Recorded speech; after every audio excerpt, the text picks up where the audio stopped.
viene a ser la detención. En este caso estamos hablando de hilo mecánico, ¿de acuerdo? Acordémonos un poquito. Hilo, parálisis es la detención del movimiento intestinal, ¿no es cierto? Ya. Pero puede ser de una causa física o puede ser de una causa adinámica, o sea, sin movimiento, sin alteración, sin causa orgánica. ¿De acuerdo? Muy bien. En la exposición se habló de la causa mecánica, es decir, un factor orgánico que genere la detención, que genere la parálisis o el trabajo del intestino, ¿cierto? Muy bien. Y aquí tenemos nosotros en la definición es la detención mecánica, ojo, mecánica, de algún segmento del tracto gastrointestinal. Esto desencadena una serie de procesos fisiopatológicos, etc. La parálisis del intestino, que no trabaja el intestino, se está debiendo a un factor mecánico, ¿no es cierto? Puede ser un tumor, una brida, puede ser una torsión, puede ser un vólvulo, ¿no? Puede ser un cuerpo extraño, puede ser diversos elementos que se juntan y van a bloquear el tránsito intestinal, etcétera, etcétera. ¿De acuerdo? Cuando el intestino se paraliza, pero no hay una causa orgánica, pero deja de trabajar, eso se llama hileo adinámico o hileo paralítico. Entonces, hileo, la detención en el movimiento intestinal, mecánico y adinámico. Mecánico, hay una causa orgánica, salud, una causa orgánica que va a permitir que no trabaje. Adinámico, no hay una causa orgánica, pero el intestino se paraliza por X motivos que ahorita lo vamos a ver. ¿De acuerdo? Ya está. En esta parte de la exposición se ven muchos factores que ya han empezado a desarrollarla, ¿no? Avanza un poquito. Bueno, la epidemiología que ya se vio, han visto vólvulo, han visto besoares, enfermedad diverticular, ¿no? Tanto en patología de intestino grueso como de intestino delgado, ¿no es cierto? El tratamiento, al final, doctores, expositores, ¿cómo se maneja el tratamiento de un paciente que presenta hileo mecánico? Quirúrgico, doctor. El tratamiento es quirúrgico, ¿no es cierto? Obviamente al inicio hay un tratamiento médico, hay que hidratar al paciente, quizás antibióticos, analgésicos, ¿no? Sonda nasogástrica, quizás una sonda rectal, ¿no? Pero el tratamiento final y definitivo es quirúrgico, ¿de acuerdo? Listo, hasta ahí, muy bien. Y dependerá de cada patología, si es un vólvulo, si es un tumor, si es una estenosis, ¿no? Perfecto, muy bien, listo. Dependerá también del nivel donde se dé esta obstrucción mecánica, que puede ser de intestino delgado en todos sus niveles, o puede ser de intestino grueso, ¿no? Perfecto, listo. Muy bien, ¿algo más para acotar? ¿Todo bien? Sí. ¿Sí? También es que, bueno, la defensa alta, en caso que sea alto, ya va a predominar más la pérdida de líquidos, la pérdida de líquidos y proteínas, porque no va a ser de adecuada. La hipertensión no va a ser muy común, a diferencia de lo que sería ya la baja, que bueno, no es tanto cuenta decir la pérdida de líquidos, pero que va a predominar sí la distensión, ahí se va a hacer mucho más notable la distensión. Ahí. Así es. Es importante la sintomatología que presentan estos pacientes, ¿de acuerdo? Ojo. Y esto va de la mano con obstrucción, ¿no es cierto? Con obstrucción intestinal, ¿sí? Sí. Entonces, como cualquier obstrucción intestinal, ¿han visto como tema propio? No. Ya. En el hilo mecánico va a haber una obstrucción, ¿sí o no? Sí. Y toda obstrucción se caracteriza generalmente por 4 Ds o por 5 Ds, ¿de acuerdo? ¿Cómo viene un paciente que tiene hileo, que tiene un cuadro de hilo mecánico o una obstrucción? ¿Cómo viene el paciente? Con distensión abdominal, perfecto. Si hay una obstrucción, el contenido no avanza y el paciente termina con distensión. Listo, la primera D. La segunda D. Dolor. Viene con dolor abdominal, ¿correcto? Distensión, dolor, muy bien. ¿Qué más? Fiebre. Ese paciente viene a veces con náuseas, con vómitos, y a través de ello pierde agua, electrolitos, Y eso lo lleva a un desequilibrio hidroelectrolítico. Ahí está la tercera D. Desequilibrio hidroelectrolítico. Ahí se vienen deshidratados o vienen con alteración electrolítica, ¿no? Por alteraciones en el potasio, en el sodio, ¿no? En el cloro, ¿sí? Muy bien. La cuarta D. ¿Estos pacientes eliminan gases? No. ¿Eliminan gases? Tampoco. Y si la obstrucción es parcial, de repente en poca cantidad y luego ya no, ¿no es cierto? Entonces va a haber dificultad o ausencia para eliminar heces y gases. Dificultad o ausencia para eliminar heces y gases. Y ahí están las 4 Ds.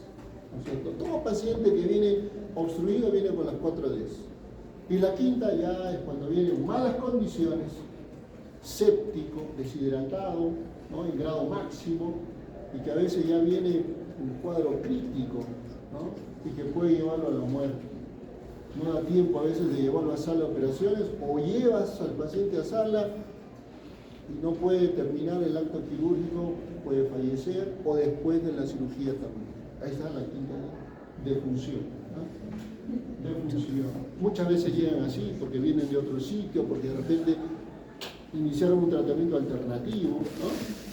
O por descuido, o porque viven solos, o porque no confían en el tratamiento médico. Entonces, distensión, dolor, desequilibrio hidroelectrolítico, dificultad o ausencia para eliminar heces y gases. Y bueno, por ahí se puede dar o no la defunción, ¿no? Entonces, las 4 Ds. Y eso se ve en el hilo mecánico, ¿de acuerdo? Muy bien, listo. Gracias. Gracias, doctor. Muy bien. Un aplauso para tu compañero. Muy bien. Veamos ahora hilo adinámico. Hilo adinámico, o sea, es una parálisis del intestino.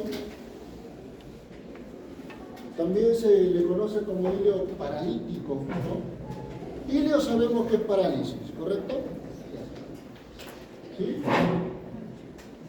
El hilo dinámico es también conocido como hilo paralítico, ¿de acuerdo? Es un tipo de obstrucción intestinal, pero se produce por la ausencia o la disminución del movimiento del intestino, ¿de acuerdo? O sea, tengamos presentes esos conocimientos. El intestino no trabaja, se vuelve flojo, se paraliza, ¿de acuerdo? Se paraliza, pero no hay una causa orgánica, ¿de acuerdo? Deja de trabajar el intestino, se paraliza, por eso le llaman hilo paralítico, ¿de acuerdo? Hilo adinámico, no tiene dinamismo, no tiene movimiento, ¿correcto? Listo. Muy bien. A diferencia del cuadro mecánico que ustedes acaban de escuchar, ahí sí hay un bloqueo físico, ¿sí? En el cuadro mecánico hay un bloqueo físico. En el adinámico, no. Simplemente el intestino deja de funcionar correctamente. ¿Se entiende? Yo quiero que entiendan y que diferencien uno de otro. ¿De acuerdo? Mecánico, tiene que haber una causa orgánica que produzca que no trabaje. Adinámico, paralítico, el intestino deja de trabajar. No hay causa orgánica. Y vamos a ver por qué. ¿Qué está pasando? ¿Cómo así? Estamos viendo, ¿sí? Aquí el esquema. Obstrucción intestinal. Puede ser hilo paralítico o puede ser hilo mecánico, una causa mecánica. ¿Correcto? Hasta ahí vamos bien. Muy bien. Seguimos con los conceptos. Ojo. El hilo dinámico es una parálisis funcional del intestino. No hay una causa mecánica que esté generando ello, que se detecte que está causando este problema. ¿De acuerdo? Hasta ahí bien. ¿Cómo está el tránsito intestinal? Se detiene. ¿Y por qué se detiene? Porque el intestino no trabaja. ¿Y por qué no trabaja? ¿Por qué no se mueve? Algo tiene que ocurrir en su capa muscular. ¿No es cierto? La peristalsis intestinal se da porque hay una contracción de la capa muscular intestinal. ¿Sí? Si esa capa muscular no es estimulada, no se moviliza. Y si no se moviliza, se detiene. Por lo tanto, el intestino se vuelve flojo, no trabaja. ¿Correcto? Entonces, todo tiene que ver en la capa neuromuscular intestinal. ¿Sí? Ojo, no confundir con un quilio obstructivo de causa mecánica. ¿De acuerdo? Ya. Muy bien. Fisiopatología. ¿Cómo se da? Se puede dar en masa gruesa, se puede dar en masa delgada. ¿De acuerdo? Muy bien. El peristaltismo se va a inhibir. El peristaltismo, ojo, se va a inhibir. O sea, deja de moverse el intestino. ¿Por qué? Aquí está, mire. Inflamación peritoneal. Por una inflamación en el peritoneo. O sea, una peritonitis. ¿De acuerdo? Una peritonitis. Por ejemplo, en una apendicitis complicada. ¿Sí? Por ejemplo, en una pancreatitis complicada, grave. Por ejemplo, en una perforación intestinal. Y el contenido intestinal llega a la cavidad o se expande en toda la cavidad abdominal. ¿Y eso qué va a generar? Peritonitis. ¿Sí? De repente imagínense una perforación gástrica, una perforación en el estómago. El contenido gástrico se distribuye por toda la cavidad abdominal, se impregna en las paredes intestinales. ¿Y eso qué va a generar? Que el intestino no trabaje, se paralice. Si el intestino no trabaja, todo el contenido queda acumulado, ¿no es cierto? Todo el contenido queda acumulado, ¿sí? Y por lo tanto, ¿qué va a pasar con las asas? Se van a distender. Los gases no van a avanzar, por lo tanto quedan acumulados y el intestino se distiende. Por lo tanto, mi paciente, ¿qué va a tener? Distensión abdominal, ¿no? Muy bien. O sea, una inflamación peritoneal. O sea, quiere decir que si yo tengo un paciente con una peritonitis por apendicitis, ¿mi paciente puede tener distensión abdominal? Y yo puedo verlo y de repente pienso que es una obstrucción intestinal. Sí. Ojo con eso. Hay muchos pacientes que llegan a la emergencia con cuadro de aparente obstrucción intestinal. Ellos mismos te dicen, estuve con dolor y ahora no puedo eliminar gases, heces, mi abdomen ha aumentado mucho de volumen, tengo dolor difuso, y ya más o menos tú estás pensando, ¿no? Pues la diga, dolor, distensión, no puede eliminar gases, heces, está vomitando, está deshidratado, y uno más o menos se está imaginando que es un cuadro obstructivo mecánico, ¿de acuerdo? Pero muchas veces llegan a la emergencia pacientes con cuadros obstructivos y al final terminan siendo una peritonitis por apendicitis complicada, que es la enfermedad más común, ¿no? Quirúrgica de la emergencia. Y eso es cierto, ¿eh? Ojo, vuelvo a repetir, hay muchos pacientes que llegan a la emergencia simulando un cuadro obstructivo, pontilio, pero la causa básica fue una apendicitis complicada con peritonitis. No perdamos esos conceptos cuando ustedes estén en la emergencia o vean un paciente. O cuando vayan a sus prácticas y vean un paciente o pasen visita a un paciente que tuvo una peritonitis, vamos a revisar esos casitos a ver si efectivamente vino con cuadro de distensión, de dolor, de náuseas, de vómitos, pensando en una obstrucción. Así empieza a veces. ¿Sí? Muy bien. Un trauma quirúrgico. Sí, también es obvio, ¿no? Un traumatismo abdominal. De repente estuvo un accidente de moto, un accidente vehicular, una contusión abdominal, de repente ¿no? Haciendo alguna actividad física, una contusión, un traumatismo abdominal, va a generar irritación o a veces perforación de algún órgano, ¿no es cierto? Y todo el contenido irrita la pared intestinal, se detiene el movimiento y se genera hilo. ¿Qué más? Las alteraciones electrolíticas, ¿no? Sobre todo potasio y magnesio. Potasio y magnesio. Ojo, una hipopotasemia, una hipocalemia te puede generar hilo paralítico, hilo dinámico, ¿de acuerdo? ¿Por dónde se pierde más potasio?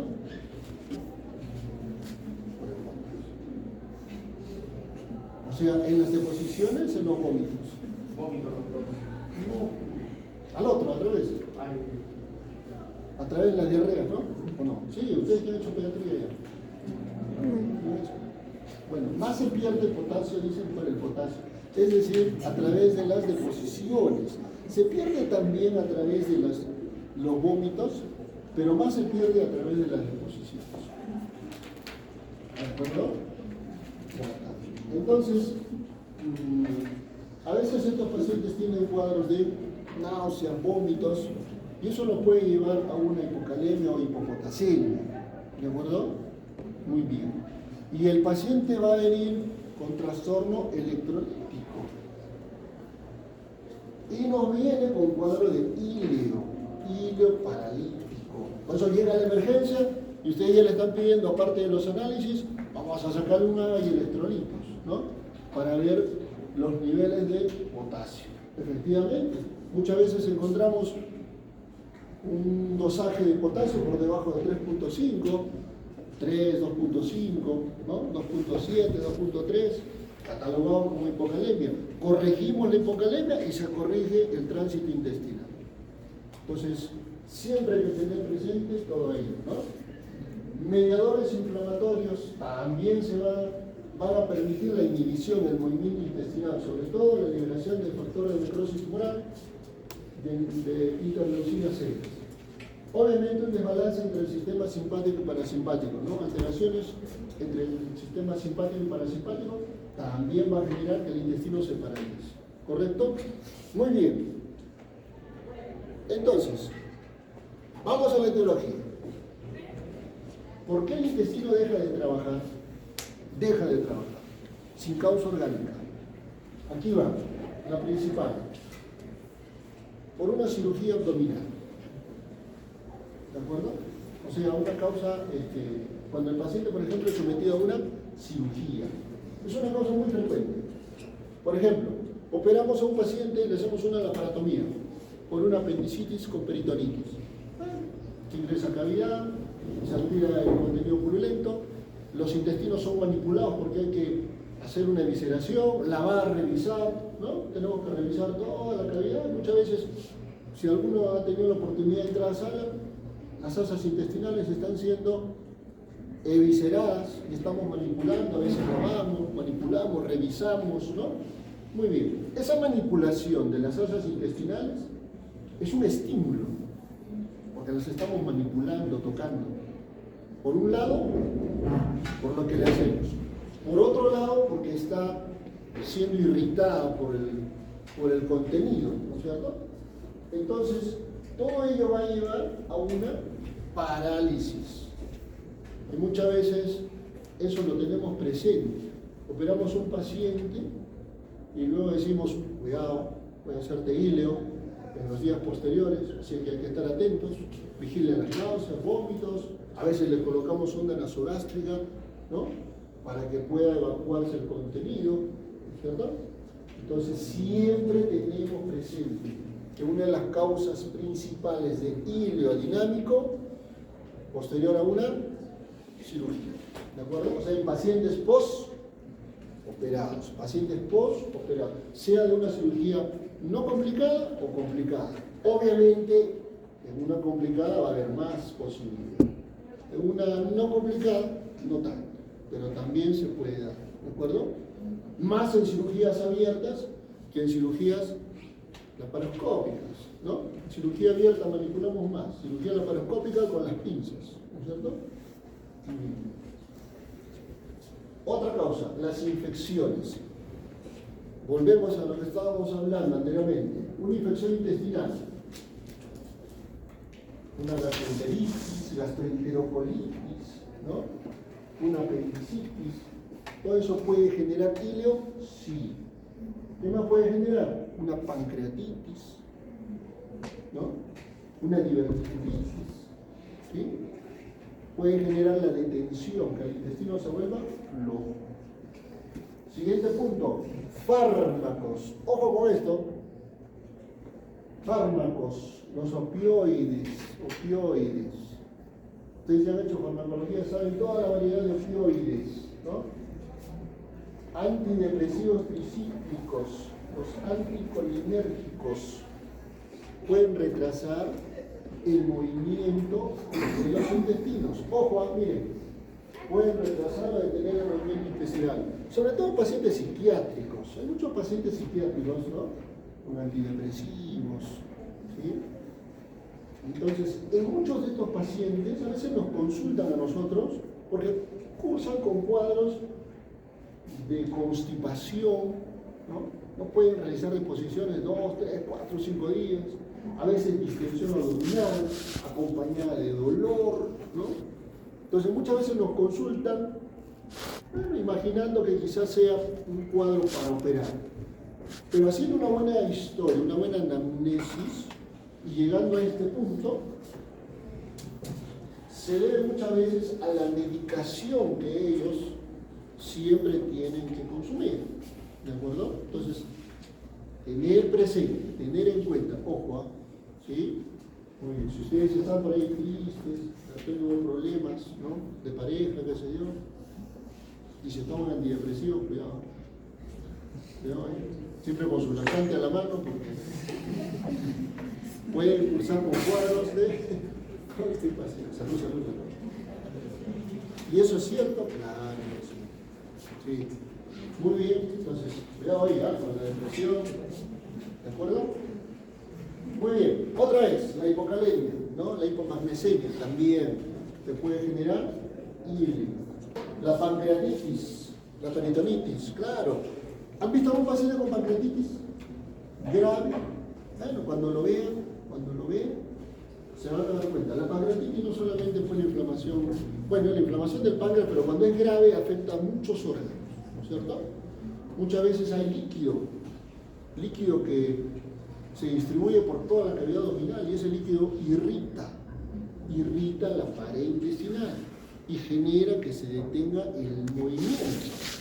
Por lo tanto, el paciente puede estar a veces con hilio, ¿no? Así como la pancreatitis te puede generar derrame pleural por irritación, ¿sí?, del diafragma y de la pleura, también te puede generar hilio, ¿de acuerdo?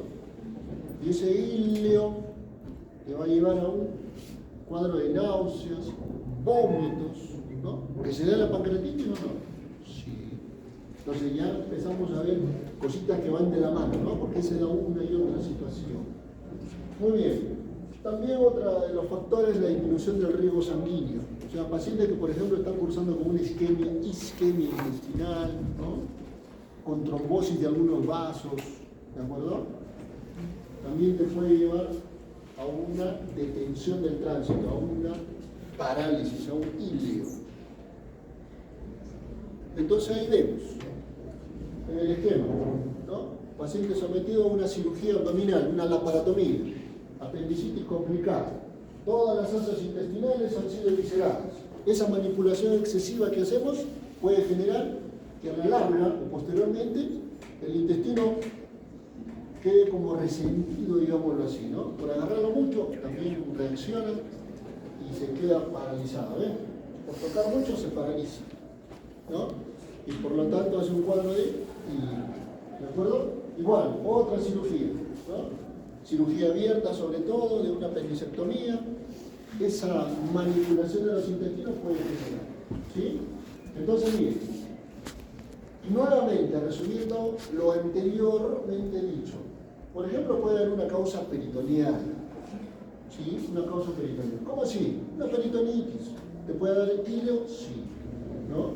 Posteriormente, a una cirugía, a una laparotomía, ¿no? A una pancreatitis, ¿de acuerdo? A cualquier patología inflamatoria intraabdominal, ¿de acuerdo? Muy bien. Una causa vascular, una isquemia, una trombosis de los vasos, ¿no es cierto?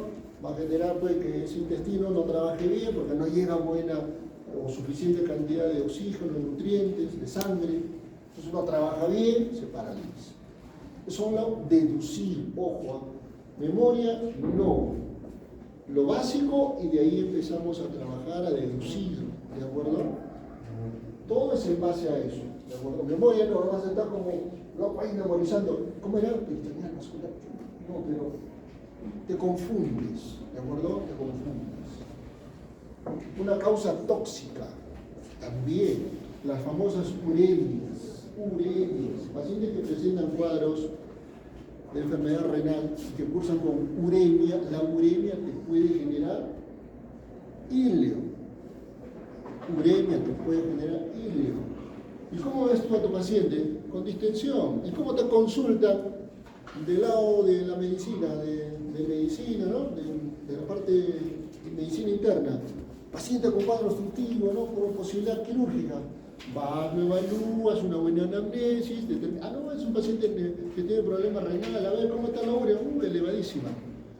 La urea elevada puede generarte híleo. Y no lo vamos a someter a una operación, ¿no? Porque es un híleo, ¿de acuerdo? Adinámico. La acidosis o la cetoacidosis diabética. Sepsis.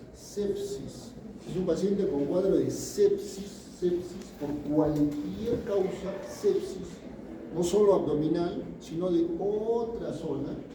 Si el paciente tiene sepsis, puede hacerte híleo.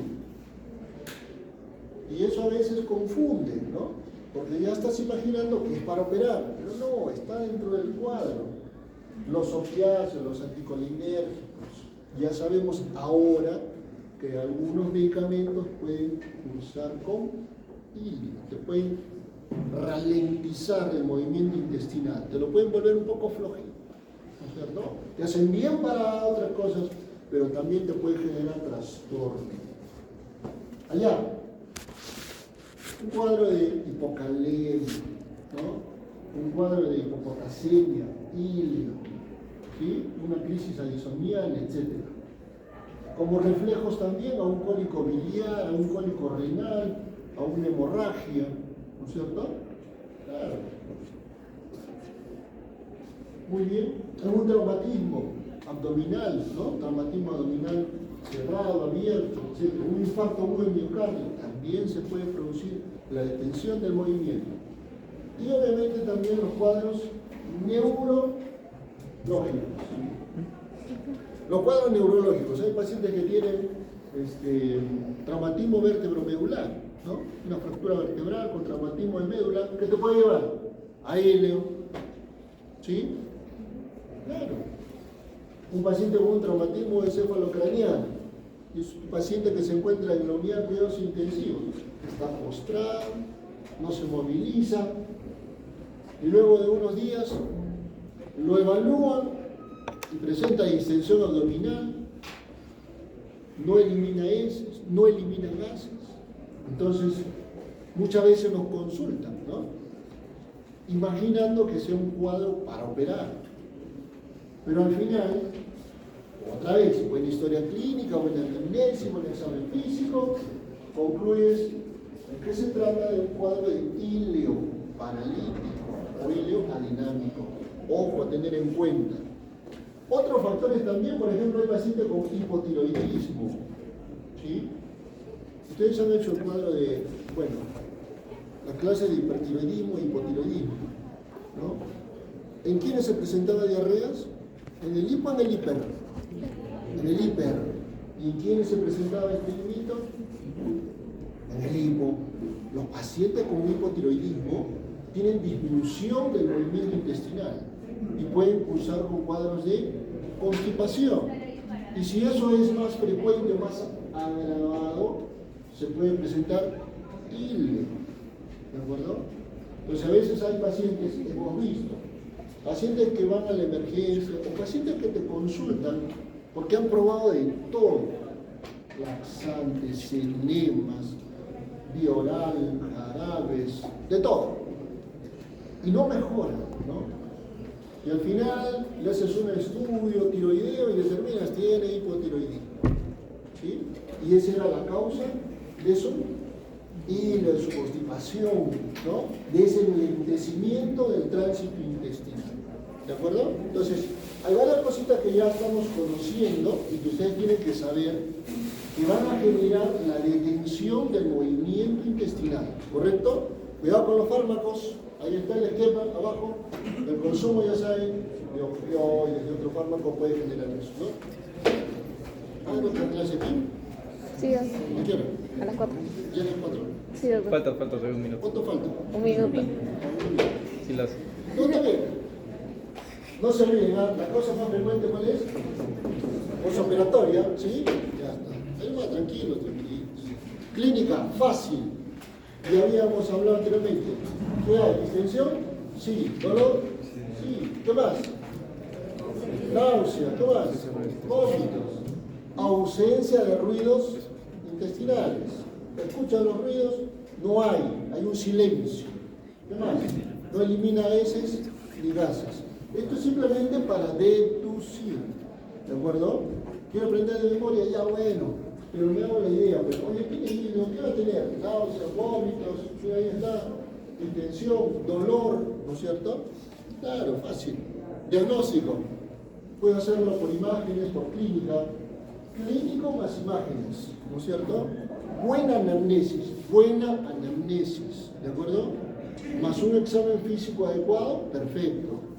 Y ahí le pido yo laboratorio, pero puedo pedirle unas imágenes, radiografía simple de abdomen, sí. ¿Cómo se ve? ¿Qué voy a ver? ¿Pila de monedas?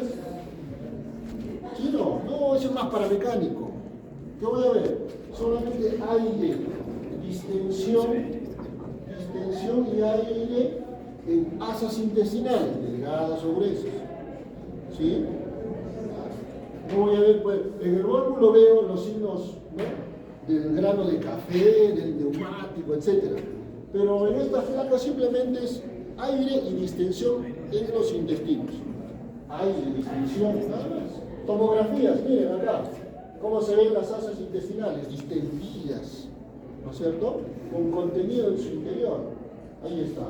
Radiografía arriba, tomografía abajo. ¿Sí? Pero no hay un signo típico. En cambio, en la causa mecánica sí puedo ver imágenes radiológicas típicas. Puede ver imágenes tomográficas típicas, ¿cierto? Si es un tumor, voy a ver ¿no?, el compromiso, la obstrucción de la luz en la tomografía. Si hay una estenosis, voy a ver cómo el intestino llega y disminuye su calibre, ¿no es cierto? Pero en ileo adinámico es simplemente el intestino deja de trabajar, punto. Nada más. Diagnóstico diferencial, obviamente con una obstrucción mecánica, con el síndrome de Ogilvy, ¿no? O sea, el síndrome de Ogilvy, ¿cómo era? Una pseudoobstrucción del colon, pero sin causa orgánica.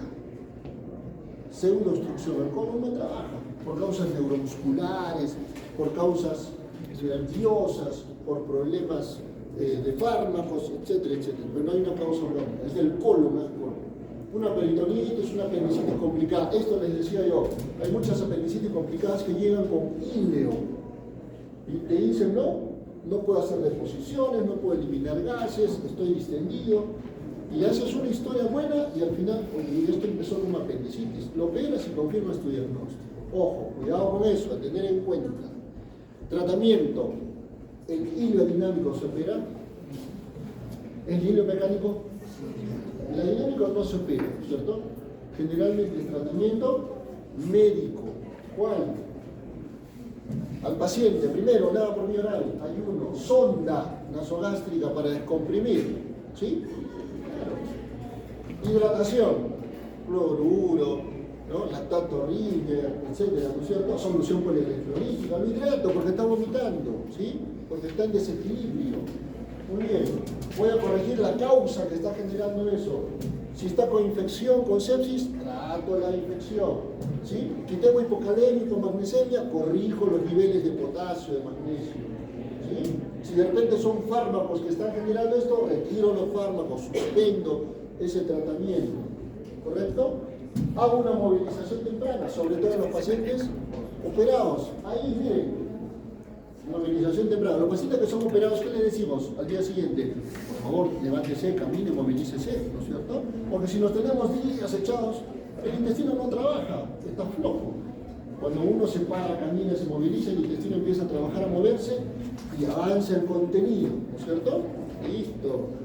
Muy bien, el enfoque quirúrgico, la cirugía no está indicada en hilo dinámico puro, ¿eh? Ojo, pero ¿cuándo se opera? ¿Cuándo? Cuando se sospecha de obstrucción mecánica. Cuando dices, oye, esto ya no es dinámico, esto es mecánico, ya está. Entonces hay que operar, ¿no? Cuando tienes signos de peritonitis, o cuando tengas una complicación, o cuando su cuadro clínico sea muy deteriorado. Haces de todo y dices, no mejora.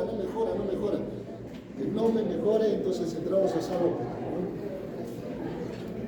¿no? Muy bien, la complicación, una perforación, una neumonía, una desnutrición, una prolongada estancia hospitalaria, un riesgo elevado de mortalidad. Recomendaciones para el cirujano, cuando uno opera, y que evitar que su paciente haga hilo. Le diremos pues, que evita manipular mucho. No toca mucho la tripa, a veces decimos en sala, no la toques mucho, tranquilo. Por favor, deja la tripa tranquila. Tanto la delgada como la gruesa, solo lo necesario, ¿no? Porque esa manipulación excesiva puede llevar a eso, ¿no es cierto? Muy bien. Minimizar el uso de opioides, no ser abusivos en el postoperatorio y darle muchos opioides. No, puede generar hilo. Monitorizar los electrolitos. A veces en el postoperatorio, oye, sácale un agua, ¿cómo está el potasio? De repente es por eso. Y efectivamente vas a ir descubriendo cositas, ¿no? Muy bien, favorecer la rehabilitación con el programa ERAS. Es un programa que maneja el pre y el postoperatorio de nuestros pacientes, ¿no? Muy bien. Listo. Por ejemplo, en el pre, en el trans y en el postoperatorio, ese es el manejo de las ERAS. Listo. La conclusión. El hilo dinámico es frecuente en el postoperatorio abdominal. Sí, el hilo dinámico es frecuente en un paciente postoperatorio. Es importante diferenciarlo de quién, de la obstrucción mecánica. ¿El tratamiento cómo es? Médico. Quirúrgico será cuando nada funciona o cuando determines ya no es adinámico, es mecánico. O de repente se complica, ¿no? De repente es adinámico y por ahí se perforó, ya se complicó, entonces pasó a ser quirúrgico. Pero el tratamiento es médico. Y finalmente, el manejo es multidisciplinar. No solamente el cirujano. Puede que tenga un cuadro psiquiátrico, mirá el psiquiatra. Un cuadro metabólico, hipotiroidismo, diabético. Haremos ahí. De repente es un cuadro séptico, ya será evaluado por medicina, de repente por infectología, ¿no es cierto? Entonces el manejo muchas veces es multidisciplinar. Conclusión, hilo adinámico, ¿se opera o no se opera? Hilo mecánico, dependiendo. Sí se opera y obviamente ya la cirugía será dependiendo de dónde sea el problema, ¿no es cierto?